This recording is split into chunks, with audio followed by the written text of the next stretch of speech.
উফ, মোটা মোটা আর মোটা, এই কথাটা শুনতে শুনতে না জীবনটা কালো হয়ে গেছে জানেন। আচ্ছা, মোটা মেয়েদের কি কোনো জীবনের সম্মান নেই, না তারা ঠিকমতো জীবনটা বাঁচতে পারে না? মোটা পাতলা দিয়ে কি জীবনে মানুষের সমস্ত কিছু বিচার করা যায়? আপনারাই বলুন না, একটা মেয়ে থেকে মা হতে গেলে কত না কষ্ট করতে হয়, তাই না?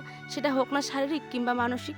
আর মানুষ সে তো কথা বলতেই থাকবে, তাদের মুখ বন্ধ করার আমার আপনার ক্ষমতা নেই। তো যাই হোক বন্ধুরা, কেমন আছেন আমার প্রিয় পরিবার? আমি উত্তর দিনাজপুর থেকে নিয়ে পায়েল হাজির হয়েছে একটা সুন্দর ছোট্ট ব্লগ।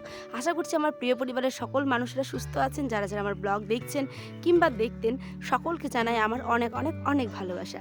ছোট্ট একটা ব্লগ কেন বললাম বলুন তো? আপনাদের জন্য হয়তো অনেকটা বড়, কিন্তু আমার কাছে ছোট্ট। কারণ আমি আমার পরিবারের সাথে গল্প করতে করতে কখন যেই 8 মিনিট 7 মিনিট পেরিয়ে যায়, তো আমার নিজেরই গল্প শেষ হয় না, কিন্তু অলরেডি ভিডিও শেষ হয়ে যায়। তো যাই হোক, এবার আসি মেন টপিকে। সকালবেলা উঠেই দেখলেন তো বড়মশাই বাইকটা বের করে দিল, আর আমি হাজার একটা কাজ নিয়ে বসে পড়েছি সকালবেলা। সকালবেলা থেকে নিয়ে দুপুর অবধি কী কী করলাম আজকে সেটাই আপনাদের সাথে শেয়ার করব। সাথে আজকে সকালবেলাটা এত টকভাবে কাটলো কেন, সেটাও আপনাদের সাথে শেয়ার করছি। দাঁড়ান দাঁড়ান, তারাই কিন্তু স্কিপ করে যাবেন না ভিডিওটা। অবশ্যই মনোযোগ সহকারে দেখবেন, আশা করছি ভালো লাগবে।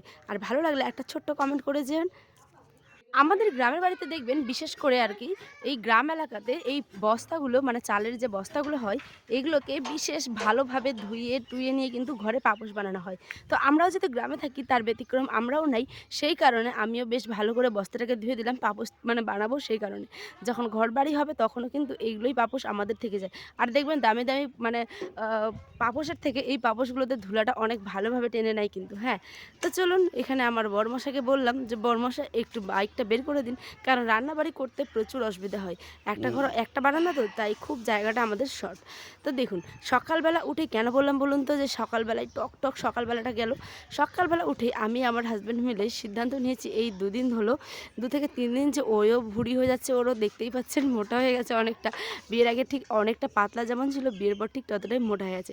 কারণ খাওয়ার দাওয়ারের মেনটেন নেই, সমস্ত কিছু নিয়ে টেনশন, একটা চাপা সংসার চালানো, একটা মানে বাচ্চা সামলানো, সমস্ত কিছু যেমন আমার একটা মায়ের কর্তব্য, তেমন তার বাবারও কিন্তু কর্তব্য ঠিক ততটাই। তো চলুন, দুজন মিলেই আজকে একটা এই সিদ্ধান্তটা নিতে আর কি বলতে পারেন বাধ্য হলাম। একটা ডায়েট চার্ট মেনটেন করছি। ডায়েট চার্ট বলতে কি বলুন তো, পাতি গ্রামের ভাষায় যাকে বলে খাওয়া দাওয়া একটু কমিয়ে দেওয়া, ঠিক আছে? ওরমভাবে ডায়েট যে একদম এটা খেতে হবে সেটা খেতে হবে, 4 বেলা ফল খেতে হবে, সেদ্ধ খেতে হবে, শুধু জল খেয়ে থাকতে হবে, এমন কোনো কিছু না। নর্মাল খাওয়াটা একটু কমিয়ে দিতে হবে। মানে যেটা পরিমাণ খেতাম তার অর্ধেক মানে 50% কমিয়ে দিতে হবে একবারে। একবারে কিন্তু কেউ কমাতে যাবেন না। আমার মতো হয়তো যারা মা হওয়ার পর অনেকটা মানে ওয়েট গেইন করে গেছেন, ঠিক আছে? মানে মোটা হয়ে গেছেন, তো তাদেরকে বলি একদম চিন্তা করবেন না। ধীরে ধীরে ধৈর্য সহকারে নিজের উপর বিশ্বাস রেখে যতটা খান ঠিক তার অল্প পরিমাণে আস্তে আস্তে করে কমাবেন। কারণ আপনার কথা ভাবার থেকে এখন আপনার বেবির কথা ভাবা আপনার বিশেষ প্রয়োজন। আর লোক সে তো বলতেই থাকবে, সে গ্রামে হোক কিংবা শহরে, মানুষের ভালো মানুষ দেখতে পারে না। এই কথা যেমন, হ্যাঁ, আমি কিন্তু সব মানুষের কথা বলছি না, কিছু কিছু মানুষ যারা ওই রকম টাইপের আর কি, মোটা হয়ে গেলে বকতে থাকে। যেমন নিজের স্বাস্থ্যের জন্য তো অবশ্যই পাতলা হওয়া উচিত, মানে সমস্ত কিছু মেনটেন করা উচিত। কিন্তু কি করবেন বলুন তো, আমার যেহেতু আয়ন ব্রেস্টফিড করে, সেই কারণে নিজের খাওয়া দাওয়া, আমার সমস্ত কিছু আমি আয়নের জন্য ত্যাগ করে দিই। বলতে গিয়ে মানে যেটা ওর খেলে ক্ষতি হবে সেটা খাই না।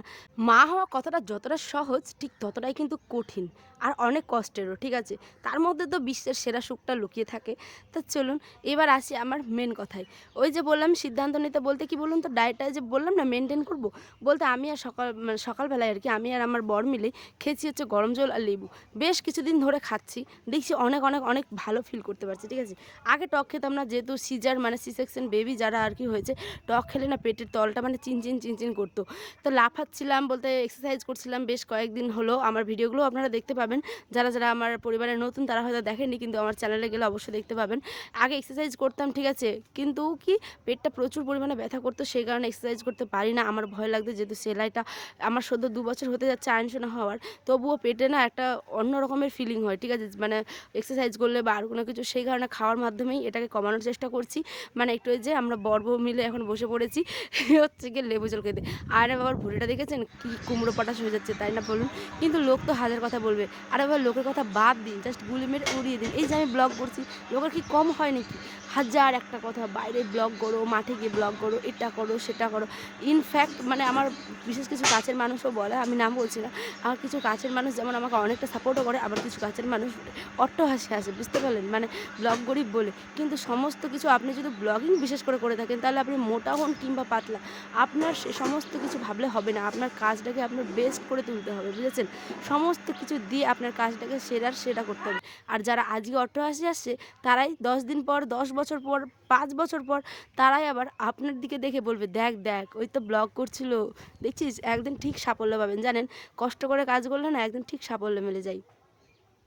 তো মোটা হোক কিংবা পাতলা, অত চিন্তা নেওয়ার দরকার নেই। হ্যাঁ, আপনি আপনার আর কি বেবির প্রতি, আপনার নিজের পরিবার সমস্ত কিছু যদি সুস্থ থাকে, আপনি যদি বিশেষ করে সুস্থ থাকেন, তাহলে এই সমস্ত কাজ আপনার কাছে কোনো ব্যাপারই না। আমি যেমন সমস্ত লোকের কথাকে ফালতু মনে করি, মানে বেকার বকে। আমি আমার ব্লগিং করতে পছন্দ করি, ভালোবাসি, আমি আপনাদেরকে ভালোবাসি, আমি আপনাদের সাথে গল্প করতে ভালোবাসি। তাতে কার কিসে যায় ভাই? যেখানে আমার হাজব্যান্ড আমাকে সাপোর্ট করে, আমার পুরো ফ্যামিলি সাপোর্ট করে, ঠিক আছে? পুরো ফ্যামিলির কথা বাদ দিন, নিজের মানুষটার কথা ভাবুন, ঠিক আছে? বাবা মা আর নিজের মানুষটার কথা।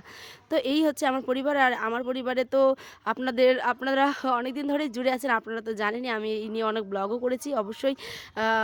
কি আর বলবো নতুন করে, দেখুন বাদ দিন সে সমস্ত কথা। নিজেরটাকে নিয়ে সবসময় সুখী থাকবেন, শেষ মধ্য কথা আর কি। তো এখানে ছাগল দুটো মিলে দেখুন কি কাণ্ড করছে, মারপিট করেছিল হয়তো, ঠিক আছে? আর আপনাদের সাথে কথা বলতে বলতে তো আমার বাসি কাজগুলো হয়ে গেছে। এবার কিছু কাপড় ছিল, সেগুলোকে মেলে দিতে আসছি, জানেন? বাড়ির পিছন সাইডটা যেহেতু এদিকে রৌদ্র থাকে আর জায়গাটা অনেক ফাঁকা আর ভালোও লাগে, সেই কারণে আমি এদিকেই আসি, কাপড়গুলো মেলে দিই। আর একটা কথা আপনাদের বলি, সেটা হচ্ছে গিয়ে ওই যে ডায়েটের কথা বললাম, সেটা কিন্তু কতদিন নিয়ে যেতে পারবো তার কোনো ঠিক ঠিকানা নেই। কারণ কি, আয়নের আব্বা তো রেগুলার মানে থাকে না, ও তো মানে বাইরে খাওয়া দাওয়া খেয়েই নেয়, তো ওর ডায়েটের কী এসে যায়। কিন্তু আমি তো মেয়ে, তাই না? আর আমার বেবি যেহেতু এখন দিন দিন একটু করে মানে বড় হচ্ছে, তো আমাকে নিজের প্রতি নিজেকে তো কন্ট্রোল হতে হবে, সেই কারণে আমি একটু হালকা করে শুরু করেছি। কিন্তু কতদিন নিয়ে যেতে পারবো তা আমি আপনাদের গ্যারান্টি দিতে পারবো না বাপু, কারণ আমি আবার খাদ্যরসিক মানুষ, আমার সমস্ত কিছু খেতে ভালো লাগে, মাছ মাংস মানে কোনো কিছু না, নিম পাতা পর্যন্ত আমার ভালো লাগে, ঠিক আছে? আমি নিম পাতার রস পর্যন্ত খাই। কিন্তু এটা আপনাদের সাথে শেয়ার করলাম, আমি যখন আগে ডায়েট করতাম, নিম পাতা মিক্সিতে বেটে ভালো করে রসটা নাক বন্ধ করে খেতাম। অনেক উপকার, গলায় তো জাস্ট ধরবে, তাই না? মুখে জিভটুকু জাস্ট স্বাদ, কিন্তু ভিতরে গেলে তো অনেক উপকার রে বাবা। সেই কারণে আমি সমস্ত কিছু খাই, তাই আমি খাদ্যরসিক মানুষ, তাই আমি অত না খেয়ে থাকতে পারবো না বাবা। হ্যাঁ, পরিমাণটা কমিয়েছি হালকা হালকা, সেটাও আপনাদের সাথে আগামী দিনের ব্লগে শেয়ার করব, যদি আমার মানে মনে থাকে তাহলে, ঠিক আছে? আর হ্যাঁ, আপনারা কিন্তু অনেক ভালোবাসা দিচ্ছেন, আমি জানি। তার জন্য আপনাদের শত শত কোটি অনেক অনেক অনেক ভালোবাসা, সত্যি কথা বলছি। আর এদিকে তো খাওয়া দাওয়া হয়ে গেছিলো। হ্যাঁ, খাওয়া দাওয়া করে আয়নের আব্বা কিন্তু বেরিয়ে পড়েছে হচ্ছে কি তার স্কুলের উদ্দেশ্যে, সে যাবে স্কুল। আর এই যে আয়ান সোনা বায়না ধরেছে, সে প্রতিদিন এই বাবার বাইকে উঠবে আর এগিয়ে এগিয়ে যেতে হবে আমাকে আনার জন্য। এরম বাচ্চা, বাপরে বাবা অন্তপ্রাণ, জানেন? মা যে সারাদিন দেখে, মা খুব ভালোবাসে, কিন্তু ওই যে দূরে থাকে আয়ানের বাবা, যদি থাকে ধরুন কি বলবো, এই আমাদের বাড়ি থেকে অন্য পাড়া, ঠিক আছে?